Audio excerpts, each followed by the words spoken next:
Paslit pa lang kami nang ikaw ay lumisan. Sabi mo'y babalik, pangako'y hahawakan. Para raw sa bukas, para sa aming pangarap. Pero ang iniwan mo'y liyuhat kahirapan. Sa bawat umaga, gutom ang kasabay. Sa eskwela'y pumapasok na luhang baon palagi. Si nanay ang sumalo sa bigat ng mundo. Habang ikaw ay nawala, kami naiwan dito.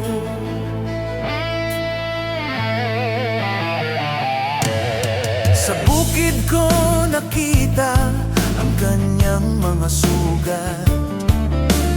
Puyat na mata, pagod na hindi umiyak.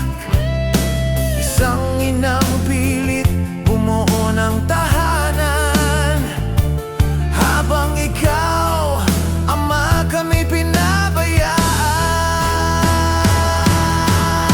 Pinabayaan mo kami lumaki sa dilim. Walang kamay na sasalo sa bawat problema. Habang ikaw ay masaya sa piling ng iba, kami nagtanong kung may ama pa ba. Pinabayaan mo kaming magtiis sa sakit. Mga alaala ng ama ay puro pagkukulang lang din. Kung bakit may galit sa pusong dala-dala, dahil pinili mong iwan at kami pinabayaan.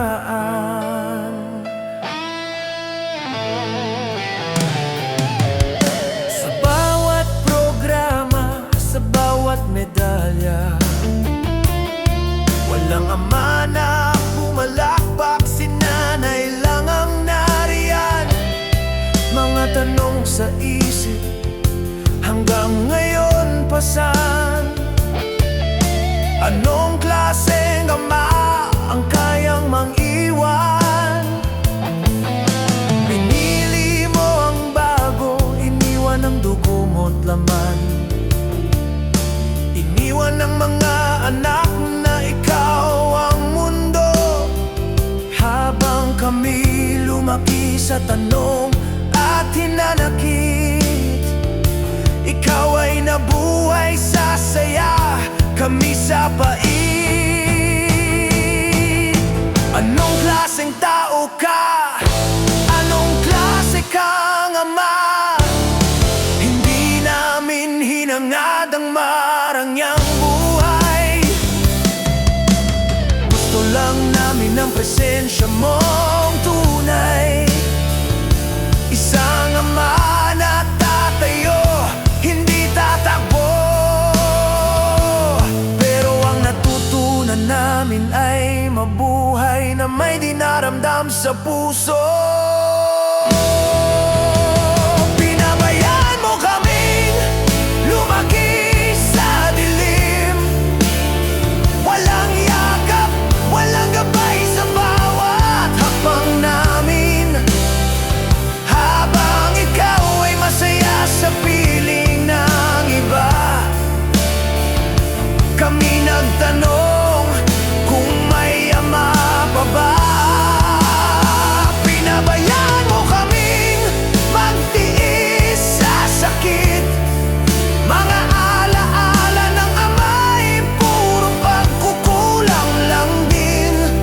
Kung bakit may galit sa pusong dala-dala, dahil pinili mong iwan at kami pinabayaan.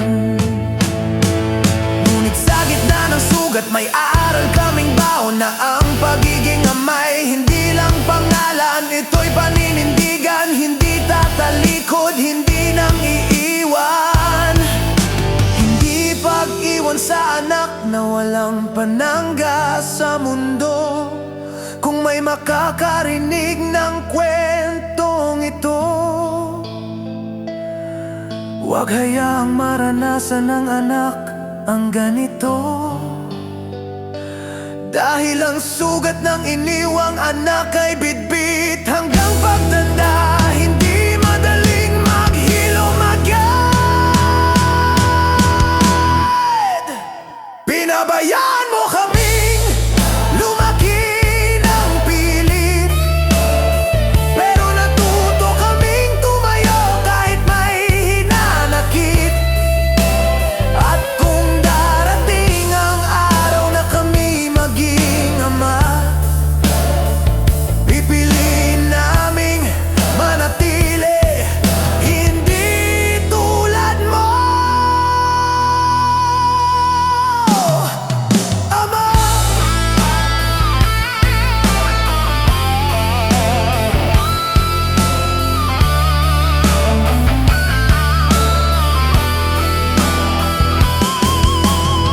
Ito ang kwento ng mga anak na iniwan, ngunit pinalaki ng inang hindi kailanman sumuko.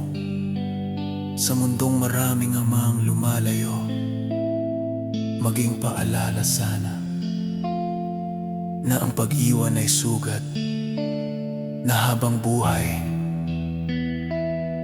di kailanman mababayaran.